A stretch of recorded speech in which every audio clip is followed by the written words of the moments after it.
Episode की शुरुआत में हम एक रेस्टोरेंट को देखते हैं जहाँ यूजुनो होता है और वो काफी ज्यादा नर्वस होता है क्योंकि वो पहली बार फ्रेशर वेलकम पार्टी में आया हुआ होता है। वो अपने मन में कहता है, मैं एक अच्छे फैमिली का दूसरा बेटा हूँ और मैं अच्छे से पला बड़ा हूँ, लेकिन पता नहीं क्यों किसी कारण से मुझे ये पोर्क बेली रेस्टोरेंट काफी ज्यादा जाना पहचाना लग रहा है। आगे हम देखते कि यूजुनो का सीनियर उसे कहता है, रिलैक्स यार, चिल मारो, तुम तो ऐसा बर्ताव कर रहे हो जैसे हम तुम्हें निगल जाएंगे। यूजुनो काफी ज्यादा पैनिक होके उससे कहता है, नहीं नहीं सर, ऐसा कुछ नहीं, मैं ठीक हूँ। सीनियर कहता है, तुम मेरे साथ रिलैक्स रह सकते हो, पर दूसरे अपर क्लास के स्टूडेंट से जरा सावधान रहना। हमारे डिपार्टमेंट में एक अपर क्लासमेट काफी ज्यादा डरावना है, लेकिन ऐसा नहीं है कि वो जूनियर्स को परेशान करता है, पर उसका प्रेजेंस काफी ज्यादा डरावना है, फिर भले ही वो तुम्हारे सामने क्यों न खड़ा हो। ये सब सुन के यूजुनो मन में कहता है, खैर मुझे नहीं लगता कि वो मेरे पापा जितना बुरा होगा। आगे सीनियर यूजुनो से कहता है तुम्हें वो ट्रैक स्टार का पता है जो हाल ही में फेमस हुई है, उसका नाम क्या था? चा युंगोंग। तभी यूजुनो कहता है, ओह तो तुम चाहिन की बात कर रहे हो। सीनियर कहता है, अरे हाँ वही चाहिन, तुमने उसके बारे में तो सुना है राइट, वो उस अपर क्लास वाले की गर्लफ्रेंड है। तभी हम देखते कि वहाँ पे जुनो आ जाता है। उसे देख के सीनियर कहता है, डेविल की बात करो और देखो वो यहाँ पे आ भी गया। आगे सीनियर कहता है, अरे यार हमारे टेबल पे क्यों नहीं आ रहा कोई, शायद मुझे ही जाना चाहिए और कुछ क्यूट फ्रेशर से बात करनी चाहिए। तभी हम देखते कि जुनो यूजुनो के सामने बैठ जाता है। इससे यूजुनो और उसका सीनियर दोनों ही काफी ज्यादा पैनिक हो जाते हैं। यूजुनो मन में कहता है, अरे यार ये तो अपर क्लास वाला है, या इतनी सारी खाली सीट है तो ये मेरे ही सामने की सीट पे आके क्यों बैठ गया। सीनियर स्टूडेंट बहाना बना के वहाँ से निकल रहा होता है। ओके जुनो यूजुनो के लिए एक ड्रिंक बनाता है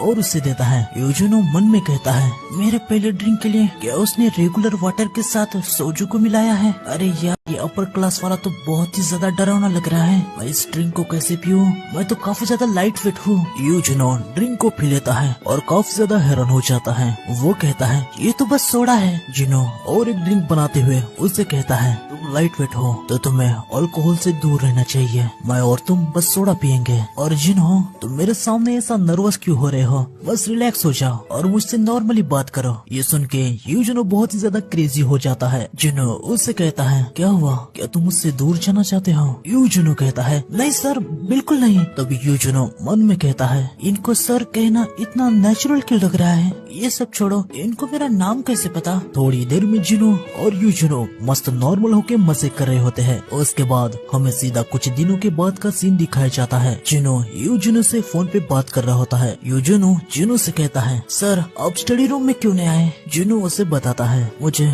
आज कुछ करना है। हाँ जुनो, कुछ इम्पोर्टेंट काम आया है तो बहुत अच्छा होगा कि अगर आफ्टरनून के क्लास में तुम मेरे सीट पे बैठ जाओ। ये सुन के यूजुनो कहता है, क्या? पर सारे प्रोफेसर आपको जानते हैं सर, अगर आप एब्सेंट रहेंगे तो उन्हें पता चल जाएगा। अभी आप कहाँ पर हैं? जुनो उसे बताता है, मैं हमारी यूनिवर्सिटी के हॉस्पिटल के लिए फील्ड ट्रिप पे जा रहा हूँ। यूजुनो जुनो को रोकने की कोशिश करता है और जुनो उसे सब कुछ संभालने को कह के अपना फोन रख देता है। आगे हम देखते कि जुनो के सामने जूही होती है। जूही का भी इस यूनिवर्सिटी में एडमिशन हुआ होता है। जैसे ही वो जुनो की साइड से गुजरती है उसे कुछ महसूस होता है। वो जुनो से कहती है, माफ करना, क्या हम पहले कहीं मिले हैं? जुनो उसे कहता है, नहीं, और वो आगे बढ़ जाता है। थोड़ा आगे जाने के बाद जूही अलग से ही बर्ताव करने लगती है और वो मन में कहती है, मैंने अचानक किसी अजनबी से बात क्यों की? जुनो जूही को पीछे मुड़ के देख रहा होता है और वो हल्का सा मुस्कुरा देता है। आगे जूही अपने मन में कहती है, क्या उसने ऐसा सोचा होगा कि मैं उसे फ्लर्ट कर रही हूँ?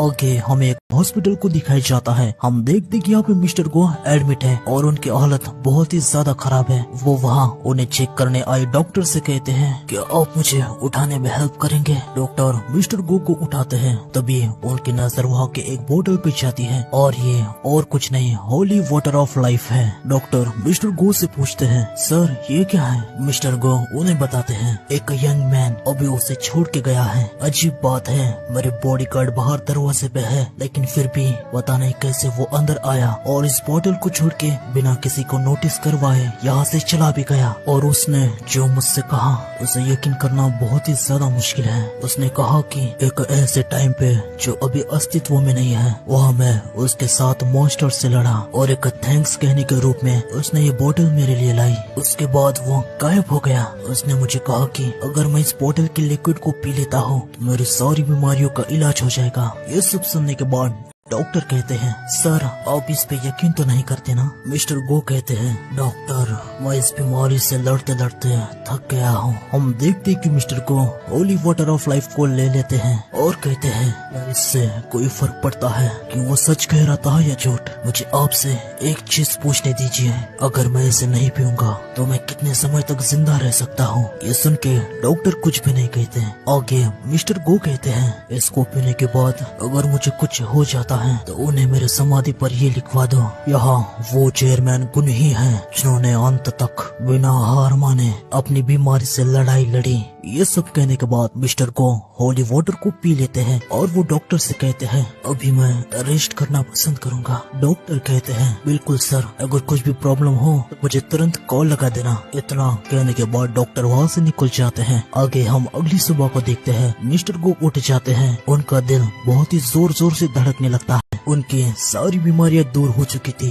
वो कहते हैं, सूरज काफी गर्म फील हो रहा है, ऐसा लगता है कि विंटर अभी आया नहीं है। आगे हम एंट्रेस को देखते हैं। वो कहता है, मेरा नाम है एंट्रेस और मैं सारे ड्रैगन्स का किंग हूँ, साथ ही डर और डिस्ट्रक्शन का सिंबल। जो लोग मुझे जानते हैं वो मुझे ड्रैगन किंग के नाम से बुलाते हैं। लेकिन एक दिन जब मैं डेमेस्टल की दरार में छुपा हुआ था और 10 मिलियन सोल्जर के साथ अर्थ पे हमला करने की तैयारी कर रहा था, मैंने अपनी आंखें खोली और मैंने अपने आप को एक ह्यूमन के बॉडी में पाया।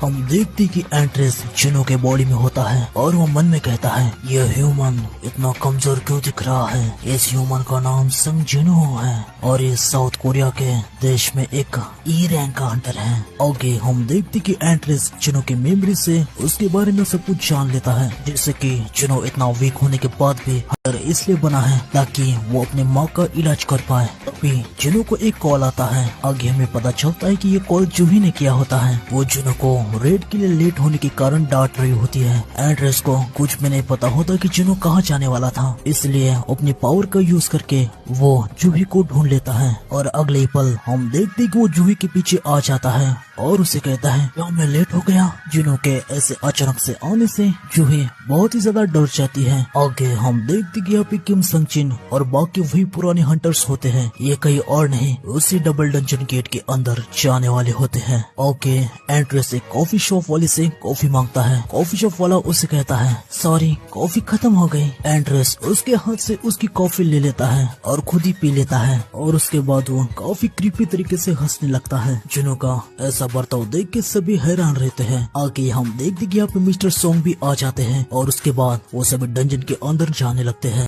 डंजन के अंदर जाते ही एंट्रेस सारे बीस्ट को काट डाल रहा होता है। ये देख के सारे के सारे हंटर्स काफी ज्यादा हैरान हो जाते हैं। ये सभी डंजन के काफी अंदर आ चुके थे। एंट्रेस सभी से कहता है, अभी जिनो के बॉडी में एंट्रेस है तो मैं उसे एंट्रेस कहूँ, ये जिनो एक ही है तो आप समझ जाना, ठीक है? तो एंट्रेस सभी से कहता है, किसका वेट कर रहे हो, हमें इस रास्ते से आगे बढ़ना होगा। और तभी मिस्टर सॉन्ग कहते हैं, रुको, हमें इन चीजों के बारे में वोट करके डिसाइड करना चाहिए। तभी जिनो मिस्टर सॉन्ग को चोप मार के उन्हें बेहोश कर देता है और बाकी सबसे कहता है, क्या कोई और वोट करना चाहता है? आगे वो सभी 40 मिनट से चल ही रहे होते हैं और फिर वो कॉन्टिनेंट टेम्पल के दरवाजे के सामने आ जाते हैं। दरवाजे को देख के सभी के सभी नर्वस हो जाते हैं और दरवाजे के बारे में बात करने लगते हैं। एंट्रेस इस बात को समझ जाता है और वो मन में कहता है, मैं भी एग्री करता हूँ, ये प्लेस खतरनाक होने वाला है। मैं खुद इस रूम के खतरनाक एनर्जी को सेंस कर पा रहा हूँ। आगे हम देखते कि जिनो दरवाजे को खोल देता है। उसके बाद जिनो लीचल जिन को पकड़ के अंदर फेंक देता है। लीचल जिनो से कहता है ये तुम क्या कर रहे हो? जिनो कहता है, कुछ भी नहीं हुआ, चलो अंदर चले। अंदर जाने के बाद लाइट्स चलने लगती है। सभी कॉन्टिनेंट टेम्पल को देख के काफी ज्यादा हैरान हो जाते हैं। गॉड स्टैचू को देख के कोई कहता है, वो देखो, क्या वही तो बॉस नहीं है ना? पर जिनो कहता है, नहीं वो नहीं है, उसके बाद वो आर्किटेक्ट की स्टैचू की तरफ इशारा करता है और कहता है बॉस ये है। तभी गॉड स्टैचू इन पे हमला कर देता है। एंट्रेस उसके हमले को रोक देता है और अपने ब्रेथ ऑफ डिस्ट्रक्शन का यूज करके गॉड स्टैचू को डिस्ट्रॉय कर देता है। उसके बाद वहाँ के सारे स्टैचू हिलने लगते हैं और एंट्रेस पे हमला करने के लिए आ जाते हैं। एंट्रेस सभी स्टैचूज को बहुत ही आसानी से डिस्ट्रॉय कर देता है। तभी आर्किटेक्ट बाहर आ जाता है और वो कहता है आखिर तुम हो कौन? मेरी सारी तैयारी को तुमने बर्बाद कर दिया। एंट्रेस आर्किटेक्ट पे एक स्पेयर से हमला कर देता है और आर्किटेक्ट का भी खेल खत्म हो जाता है। एंट्रेस कहता है मैं यहाँ तुम जैसे फेक से बात करने के लिए नहीं आया, जिससे मैं मिलना चाहता हूँ वो शैडोज में है। ओके, हम देखते कि वो पे एशबॉर्न आ जाता है और वो गॉड स्टैचू से मिक्स हो जाता है। फिर वो एंट्रेस से कहता है डिस्ट्रक्शन मोनार्क, हमारा ऐसा मिलना किस्मत में था। मैं हमारे इस मनहूस रिश्ते को हमेशा के लिए खत्म कर दूंगा। एंट्रेस कहता है ये सुन के काफी अच्छा लगा। ओके, एंट्रेस और एशबॉर्न भिड़ जाते हैं। तभी हम रियल जुनू को देखते हैं जो कि जाग जाता है। आगे हमें पता चलता है कि ये तो बस एक जुनू का सपना था। आगे सीधा हमें 10 साल बाद दिखाया जाता है जुंगबू पुलिस स्टेशन। ये वही स्टेशन है जो हमें शुरुआत में दिखाया गया था। यहाँ पे एक नया ऑफिसर ज्वाइन हुआ है, इसका नाम है ली सेनवान। इसने इस पुलिस स्टेशन में एक अफवाह को सुना हुआ है कि इस पुलिस स्टेशन में एक ऑफिसर है जिसे द घोस्ट निकनेम से जाना जाता है, क्योंकि उस ऑफिसर ने अपने केस के अपराधियों को तो पकड़ा ही है, साथ ही उसने उन केसेस को भी सॉल्व किया है जिससे कोई नहीं कर पाया था। उसका अरेस्ट रेट 200% है। आगे हमें ये भी पता चलता है कि उस ऑफिसर ने अपनी प्रमोशन को नकार दिया है क्योंकि वो ग्राउंड लेवल पे रह के ही केस को सॉल्व करना चाहता है। ली सेवान ये सब सोच रहा होता है। तभी वहाँ पे सीनियर ऑफिसर आ जाता है और वो ली से कहता है तुम नए ऑफिसर हो ना, जो आज से ही शुरुआत कर रहे हो, ज्यादा नर्वस होने की कोई भी जरूरत नहीं है। अब से हम एक फैमिली की तरह है। ऑफिसर ली को कॉफी देता है। ली सीनियर ऑफिसर से कहता है थैंक यू सर, कैप्टन ने मुझे कहा है कि मैं ऑफिसर संघ के साथ काम करने वाला हूँ। ये सुन के सीनियर ऑफिसर कहता है ओह तुम्हारा मतलब द घोस्ट। ये सुन के ली बहुत ही ज्यादा पैनिक हो जाता है। सीनियर ऑफिसर आगे कहता है वो बहुत ही ज्यादा मायावी है, इसलिए हमने उसे ये नाम दिया है, पर अभी कुछ दूसरे स्टेशन के ऑफिसर भी उसे इस नाम से बुलाने लगे हैं। तुमने उसके बारे में सुना तो है ना? ली कहता है हाँ सर। सीनियर ऑफिसर कहता है वैसे मैंने वो कॉफी उसके लिए लाई थी। तभी वहाँ पे जुनू आ जाता है। उसे देख के ली मन में कहता है तो ये है जुंगबू पुलिस स्टेशन का the ghost. Junu senior officer से कहता है क्या ये वही नया ज्वाइन हुआ ऑफिसर है? सीनियर ऑफिसर कहता है हाँ, इसका नाम है ली सेवान। जुनू ली को पकड़ लेता है और उसे कहता है चलो मैं तुम्हें कुछ चीजें सिखाऊंगा। सीनियर ऑफिसर कहते हैं चलो ठीक है तुम लोग जाओ। ली काफी ज्यादा पैनिक हो जाता है और वो मन में कहता है क्या ये गुस्सा है क्योंकि मैंने इनकी कॉफी पी ली? ली जुनू से कहता है सर हम कहाँ पे जा रहे हैं? जुनू उससे कहता है तुम पुलिस ऑफिसर क्यों बने हो? ली बताता है क्योंकि मुझे क्रिमिनल्स को पकड़ना है। जुनू उससे कहता है तो हम वही करने जा रहे हैं। मैं भी इसी कारण के लिए पुलिस ऑफिसर बना हूँ, तो मेरे साथ आ रहे हो है ना? ली कहता है बिल्कुल सर। फिर ली अपने मन में कहता है मुझे तो यकीन ही नहीं हो रहा कि मैं खुद घोस्ट से सीखने वाला हूँ कि क्रिमिनल्स को कैसे पकड़ना है। आगे हमें कुछ दिन बाद का सीन दिखाया जाता है। हम देखते कि ली की हालत बहुत ही ज्यादा खराब हो गई थी। हमें पता चलता है कि उसने कुछ दिनों से लगातार क्रिमिनल्स को पकड़ा है, तो इसके लिए उसकी हालत ऐसी हो चुकी है। जुनू अपने मन में कहता है मैंने सुना है कि उस नए ऑफिसर ने एक आर्म पहने हुए रॉबर को अपने हाथ से पकड़ लिया। आज उसे ट्रेनिंग देके मजा आया। तभी कोई एक शैडो जुनू से कहता है मेरे लीज ऐसे काम आपको हम पे छोड़ देने चाहिए। तो आज के एपिसोड में बस इतना है। मिलते हैं नेक्स्ट एपिसोड में। सायोनारा।